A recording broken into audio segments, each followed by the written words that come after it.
अस्सलाम वालेकुम फ्रेंड्स, तमाम दोस्तों को अल मक्का टेक एंड बिजनेस हब पे बहुत बहुत खुश आमदीद। तो दोस्तों आज की इस वीडियो में हम आपसे शेयर करते हैं रोज़ाना की बुनियाद पे कारोबारी मार्केट से हमें मौसूल होती हुई अहम तरीन खबरें, दुनिया की रोज़ पे रोज़ बनती और बिगड़ती हुई इकॉनमी और उस पर हमारा तजिया। इसी के साथ आपको आगाही दी जाती है कि मार्केट के कौन से फंडामेंटल स्ट्रॉन्ग तजारती सेक्टर्स पे इन खबरों का बराह रास्त असर आ भी सकता है या नहीं। आफ्टर दैट हम कमोडिटीज़ और क्रिप्टो मार्केट का रुख इख्तियार करते हैं और जितनी भी बड़ी अपडेट्स होती हैं आपके साथ शेयर की जाती हैं। तो दोस्तों ऐसे में आपने क्या करना है, वीडियो को करना है लाइक, चैनल को करना है सब्सक्राइब। अगर आप चाहते हैं कि आने वाले दिनों में आपसे हमारी किसी भी गेम वीडियो का नोटिफिकेशन मिस ना हो तो बेल आइकन के बटन के साथ साथ ऑल के बटन को भी क्लिक कर दीजिएगा। तो दोस्तों कल था फ्राइडे मिडनाइट क्लोजिंग का वक्त और मार्केट ने बहुत ही हेल्दी वे में अपनी क्लोजिंग यहाँ पर प्रोवाइड की है। और आज के दिन जो कि बाकायदा तौर पे बड़ी बड़ी खबरों का दिन कंसीडर किया जा रहा है, इसलिए कि मुलाकातों का सिलसिला यहाँ पर तेज़ी से बढ़ चुका है और कोई भी बड़ी खबर हमें कभी भी देखने को मिल सकती है। लेकिन उससे पहले एक मरतबा फिर से आखिरी वार्निंग का साइन हमारे सामने आता है जो फिर से हेल्दी माइंड्स को अचानक से नेगेटिव माइंड में कन्वर्ट करने की एक कोशिश करता है, क्योंकि ये खबर बिल्कुल समझ लें कि यहाँ पे वेरीफाई हो चुकी है और रियल न्यूज़ है। Iran wants its close to strait of Hormuz, यानी कि अब स्ट्रेट ऑफ हॉर्मस एक मजाक बन के रह गया है कि अगर जो यूएस की तरफ से यहाँ पर रंजिशें पैदा हो रही हैं, यानी कि इस रास्ते से दूर दूर अगर कोई जहाज़ वगैरह गुजरेंगे और उनको रोका जा रहा है और इनमें काफ़ी दुश्वारियां जो कि हैं आगे आकर के सफ़र में आ सकती हैं, उन्हें लेकर के ईरान ने कहा कि अगर ये दूर ना हुई अमेरिका की जानिब से तो दोबारा हॉर्मस बंद हो सकता है। तो दोस्तों ये हॉर्मस को जो जिस तरह यूज़ किया जा रहा है यहाँ पर, यह तजारती सेक्टर्स के लिए काफ़ी ज़्यादा ख़तरनाक सूरत बन गई है। यह खबर दोस्तों शाम रात के 12 बजे के बाद ही गर्दिश करना शुरू हो गई थी, लेकिन इसको वेरीफाई करने में लाजम वक्त लगा, क्योंकि ऐसे मौके पे क्या होता है कि गलत खबरें भी मार्केट में आना शुरू हो जाती हैं जो 90% तक माइंड बोगलिंग के काम आती हैं और कुछ भी नहीं होता। लेकिन पता चलता है दोस्तों ये सच है, रियल न्यूज़ है और अभी तक इसके ऊपर कोई मजीद पेशरफ्त नहीं हो सकी। अच्छा, अब यहाँ पर दो चीज़ें बचती हैं। एक तो ये कि जब यहाँ पे सीज़फायर कम्प्लीटली रिटर्न हो जाएगा तो ये चीज़ें ख़त्म हो जाएंगी दोनों की जानिब से, जो मार्केटों के लिए एक अच्छा समझ लें पैटर्न बन के सामने आ सकता है। या फिर दूसरी चीज़ ये दोस्तों कि जो हम जानते ही नहीं, यानी कि ये मुआहदा हो सकता है फिर लास्ट डे में जाके एक मरतबा फिर से टूट जाए और मार्केट को यहाँ पर एक मरतबा फिर से वॉलेटिलिटी दिखाने का मकसद मिल जाए। इसलिए कि ऐसा पहले भी हो चुका है और तकरीबन अब कुल मिलाकर अगर हम 28 फरवरी की बात करें तो आज दोस्तों 18 अप्रैल है और 48 दिनों के इस लंबे अरसे में ऐसा 1000 बार हो चुका है और वो भी कहाँ तक, सिर्फ खबरों की हद तक। जबकि प्रैक्टिकली अगर हम बात करें ये कितनी बार हुआ है तो 2 से 3 बार। इसने मार्केटों को और ट्रेडिंग सेंटिमेंट्स को यकीनन यहाँ पर डिस्टर्ब किया है, जिससे ये पता चलता है कि ये इस वक्त जो इंटरनेशनल ख़बरें हैं इनमें जो स्ट्रेट ऑफ हॉर्मस की बातें हैं वो बहुत ज़्यादा संजीदगी इख्तियार कर चुकी हैं। अच्छा, मज़े की बात यह है कि अब ज़रा थोड़ा सा मैं आपको सेंटिमेंट से हट के बात बताता हूँ। पास्ट में ऐसी चीज़ें हम पहले उन हालात ख़राबी की वजह से देख रहे थे जिनका आजकल जिक्र ही नहीं हो रहा। जैसे कि आपने देखा कि यूक्रेन और रशिया के जो मसाइल थे उसके ऊपर जब कभी चीज़ें आगे पीछे होती थी तो सूरत हाल में आपको उतार चढ़ाव देखने को मिलते थे, खास करके क्रिप्टो मार्केट में।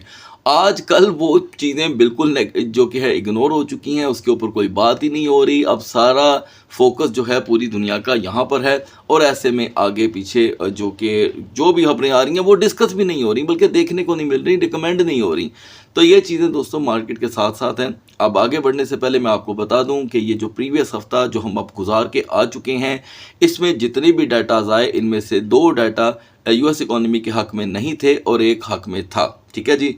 जिसमें हमने पीपीआई को देखा जो कि बिल्कुल भी हक़ में नहीं था और इनिशियल जॉबलेस क्लेम जिसने हमें बताया कि 6 से 7 हज़ार जो जॉबलेस लोग थे वो काम पे जाना शुरू हो गए और बेनिफिट क्लेम करने वालों की तादाद हो गई कम। यहाँ पर जो डाटा वाइज अपडेट है वो इस वक्त मार्केट पे बिल्कुल इफ़ेक्ट नहीं हो रही। मार्केटें इस वक्त डाटा की, यानी कि समझ लें कि मैं ये कहने लगा था कि डाटा हजरात से बिल्कुल आ रही हो चुकी हैं, वो अपना ही रास्ता बना करके यहाँ पे चल रही हैं। मज़ीद मालूमात दोस्तों अब अगले हफ्ते के डाटाज कौन से होंगे वो हम कल डिस्कस करेंगे। अब बढ़ते हैं मार्केट की तरफ। Guys now we are in the market after the closing. Market का वॉल्यूम काफ़ी स्लो दिखाई दे रहा है लेकिन स्टेबल, और वॉल्यूम में कोई ख़ास कमी नहीं हुई। डोमिनेंस जो है वो 57.30 और 40 के दरमियान रोटेट हो रहा है।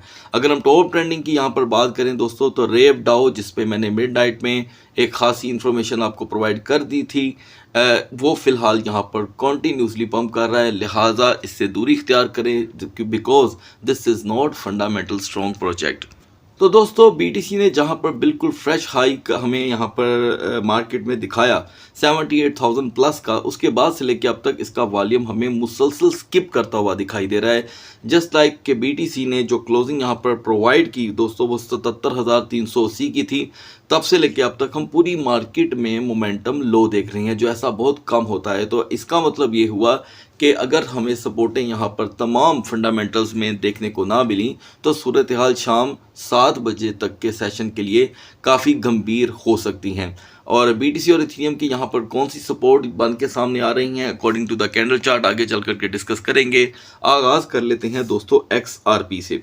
तो दोस्तों XRP के लिए जो मिड नाइट में रेजिस्टेंस थी वो 1.55 कंसीडर की जा रही थी, लेकिन यहाँ पे XRP का दोबारा से सपोर्ट लेवल की तरफ आना इसे 1.45 पे स्टॉप करता है और अभी यहाँ पर सपोर्ट अवेलेबल नहीं है। मैं समझता हूँ कि 1.45 से 1.48 के दरमियान रोटेशन देखी जा सकती है।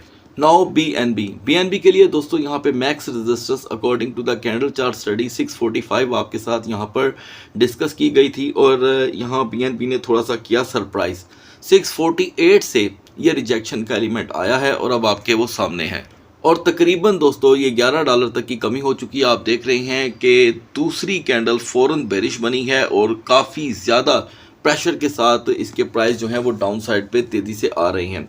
मैं समझता हूं कि अभी भी इसके सर पे रेजिस्टेंस लेवल जो है वो 650 का ही है, ये देखें टॉप रेजिस्टेंस यही है, लेकिन सवाल ये पैदा होता है कि इसकी सपोर्ट कहां जाके रुकेगी। तो दोस्तों हिस्ट्री हमेशा काम आती है, 625 से 628 तक को यहां पर देखा जा सकता है।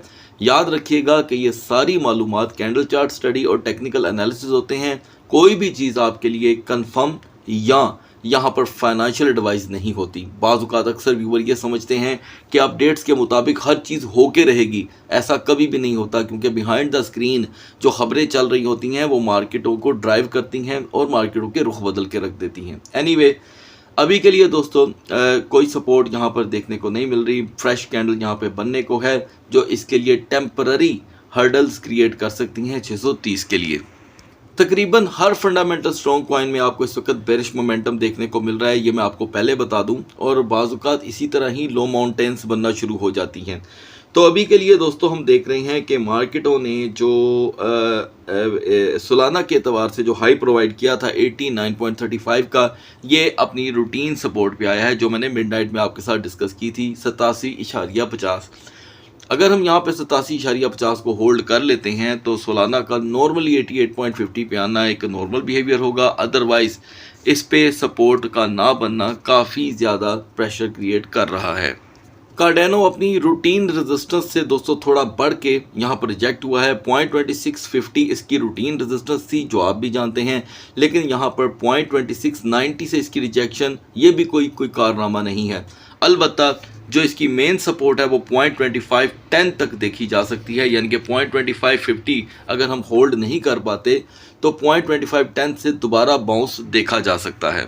चेन लिंक जो मिडनाइट में ऑलरेडी दोस्तों 9.68 पे रेजिस्टेंस बना रहा था, उसने क्लोजिंग से भी पहले, क्योंकि ज़ाहिर बात है मिडनाइट से पहले जो अपडेट होती है उसके बाद तो कोई अपडेट आती नहीं है, तो ये 9.70 तक गया, यानी कि सिर्फ 2 सेंट का इजाफा हुआ, वो भी कोई इतना ख़ास नहीं। और जैसे कि आपको अपडेट किया गया था कि ये reversal as for the support 9.50 तक प्रोवाइड कर सकता है, तो दोस्तों 9.49 आपके बिल्कुल सामने है। So still chain link need a support, ये सपोर्ट ना मिल पाने पे मज़ीद 10 सेंट तक का लो देखा जा सकता है, और शाम 7 बजे से जब मार्केटें थोड़ी बहुत यहाँ पर ओपन होती हैं, वॉल्यूम कलेक्शन शुरू हो जाती है, तो 9.60 का रिवर्सल भी देखा जा सकता है। इस बीच दोस्तों Zcash ने अपनी फंडामेंटल स्ट्रॉन्ग सपोर्ट के नज़दीक जाने में कोई कसर नहीं छोड़ी, और जो रूटीन इसकी टेम्पररी सपोर्ट बनी थी वो यहाँ पर ब्रेक हुई, यानी कि हम मिडनाइट में 332 पे अवेलेबल थे, 322 से इसकी मार्केट ने लिया है बाउंस, और ये वो सपोर्ट थी जो मैं आपको बार बार यहाँ पर डिस्कस कर रहा था, क्योंकि ये हमेशा इसके ऑपोजिट आपको देखने को मिलती है। ये 320 की थी, अलबत्ता 322 से मार्केट ने बाउंस लेकर यहाँ पर एक अच्छी बुलिश कैंडल बनाई है, लेकिन यहाँ पर Zcash अपना एतमाद खोता हुआ दिखाई दे रहा है। आज शाम यानी कि जब सेकंड ट्रेडिंग सेशन स्टार्ट होगा तो 330 इसके लिए एक बड़ा इम्तिहान बन के सामने आएगा। हमारे लिए पहले 2 घंटे की सपोर्ट जो होगी ग्रीन कलर की, वो Zcash को सपोर्ट करेगी दोबारा 336 पर लेके आने में। ताओ एक मरतबा फिर से दोस्तों बुरी तरह रिजेक्ट हुआ है। कल का जितना भी हाई था यानी कि 264 तक का, वहाँ से रिजेक्शन, और हम फिर 250 पे आंक खड़े हैं। जैसे कि मैंने आपको पहले भी अपडेट किया था कैंडल चार्ट हिस्ट्री के अकॉर्डिंग कि 250 और 55 के करीब इसकी सपोर्ट दोबारा देखी जाएगी। मैं चाहूँगा कि कमेंट सेक्शन में ज़रूर अपनी कीमती राय दीजिएगा। अभी के लिए टाओ ने 251 का जब लो प्रोवाइड किया दोस्तों, तो 255 का हाई भी आया। अब इसके लिए भी डू एंड डाई की सिचुएशन है, क्योंकि पिछले दिनों की इसकी हालत के जो बुरे साए हैं वो अभी भी इस पे देखने को मिल रहे हैं। लिहाजा 250 इज़ द सपोर्ट जिसे बने हुए अभी 48 घंटे भी नहीं हुए, और रेजिस्टेंस कदले स्लो रह सकती है। बढ़ते हैं BTC और इथेरियम के कैंडल चार्ट की तरफ। Guys now we are on the chart of BTC, और मिडनाइट में हमने जो क्लोजिंग देखी है BTC के वो 77,350 और 380 की है। अब क्लोजिंग के बाद से लेके अब तक मार्केट में तकरीबन 800 की कमी हो गई है, और आप देख रहे हैं कि क्लोजिंग के बाद से लेके अब तक कहीं पे सपोर्ट बनने का नाम नहीं ले रही। इवन के तमाम कैंडल्स का जो रुख है वो डाउन साइड पे है, और 75,000 को यहाँ पर एक ज़हनी सबकत हासिल रहेगी, जिसे हम टेम्पररी सपोर्ट कहते हैं। वैल्यू तो टेम्पररी सपोर्ट की कोई नहीं होती, लेकिन फिगर वाइज इसको अहमियत दी जाती है। लिहाजा 77,000 के ब्रेक होते ही नेगेटिव जो नैरेटिव है दोस्तों वो मार्केट में आ रहा है, और 76,000 की तरफ लपक जाना एक नॉर्मल बिहेवियर होगा। और रिवर्सल के लिए हर सूरत मार्केट को सेकंड ट्रेडिंग सेशन तक बाउंस लेना होगा 77,500 का, जो इसे हेल्प कर सकता है। अगर ये हेल्प नहीं बनती तो यकीनन यहाँ पर अगली कैंडल का इंतज़ार सारा कुछ क्लियर कर सकता है पहले 2 घंटे के साथ, वो भी 4 आवर के कैंडल चार्ट पे। बढ़ते हैं इथेरियम के कैंडल चार्ट की तरफ। इसी के साथ दोस्तों इथेरियम ने भी 2419 को बिल्कुल रिस्पेक्ट नहीं दी, और आपने अगर मिडनाइट की वीडियो मिस कर दी है तो आपने बहुत कुछ मिस कर दिया है। इसलिए कि मिडनाइट में जब हम 2419 पे थे तो मैंने आपको अपडेट किया था कि 2380 इसकी यहाँ पर टेम्पररी रिवर्सल पोजीशन बन रही है। तो दोस्तों हमने देखा कि अब तक इथेरियम 2373 तक आ चुका है, ठीक है जी। तो लिहाजा 2380 भी कंप्लीट हुआ, और इसने अपनी पॉजिटिव जोन को ब्रेक कर दिया। यकीनन आप भी बहुत अच्छे से जानते हैं कि 24 से 59 से रिजेक्ट होने के बाद ये काफ़ी बड़ी कमी कंसीडर की जा रही है, लेकिन इसे हम करेक्शन बोलते हैं। याद रखिएगा कि अगर आप इसे क्रैश समझ रहे हैं तो क्रैश तब आना शुरू होगा जब ये 2300 को ब्रेक कर देगा। लिहाजा ये सिर्फ और सिर्फ करेक्शन है। मैं समझता हूँ कि अभी भी 2390 इसकी ऐसी जोन बन जाएगी जो इसे दोबारा 2440 2430 पर लाने की कोशिश कर सकती है। अदरवाइज 2350 पे बाउंसिंग कैंडल का बनना यहाँ पे ज़रूरी होगा। सो गाइस अगली वीडियो तक अल्लाह हाफिज़।